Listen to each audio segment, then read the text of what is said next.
Hi, I'm Dana Smiles with the Cape Cod Institute, and I'm here with Nancy Napier, who taught her course this week, The Optimal Future Self, Overcoming Blocks, Accessing Possibilities. So hi, Nancy. Hey, Dana. Thank you so much for taking the time to speak to me today. Thank you for having me here. It's been great. You're very welcome. So can you tell us a little bit about the course that you're teaching this week?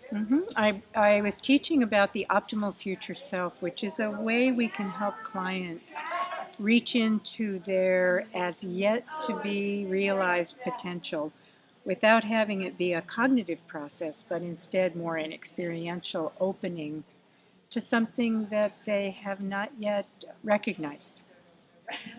So what do you like most about this type of teaching and learning environment? I really love the 5 days in the morning, specifically because people can get a chunk of information, then they have the whole rest of the day to integrate, ask questions, figure out what's in place, what's not in place.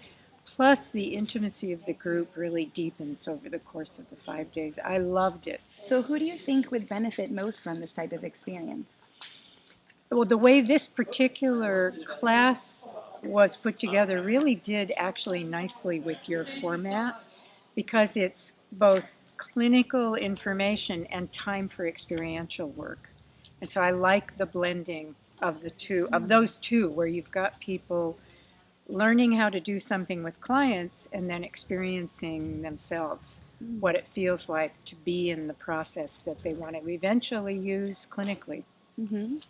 Are there any key takeaways that you'd really like your students to leave the course From knowing? this workshop? Yeah. Yes, that we are whole at the core of us and that it is always possible to access some kind of healing.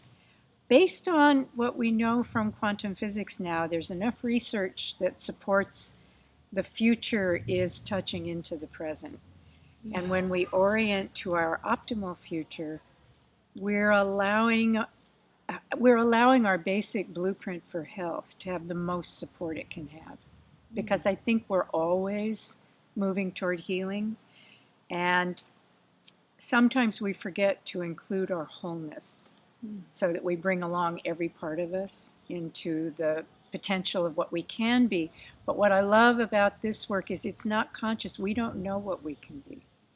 I think most of us, through the course of growing up, limit ourselves with what we believe is possible. But I think the optimal future doesn't do that, and it reaches in and helps us step into things we might not otherwise allow ourselves to have. Well, that's fascinating. Are there any highlights or special moments, either in or out of the classroom, that come to mind for this week? For me, always when I teach, the live demos are the most impacting, where we're actually doing the work in person and someone is having that kind of deep experience. And I really liked, with the 5 days, we had ample time to do content teaching, experiential work, and actual practice where they could practice on each other. So I guess my takeaway is it's a really integrated experience when you can do clinical information and experiential work that has time to come together so that everyone who left or is leaving is doing so with an embodied experience. It's not just a bunch of ideas. I love that. That's great. So what about your work are you most excited right now?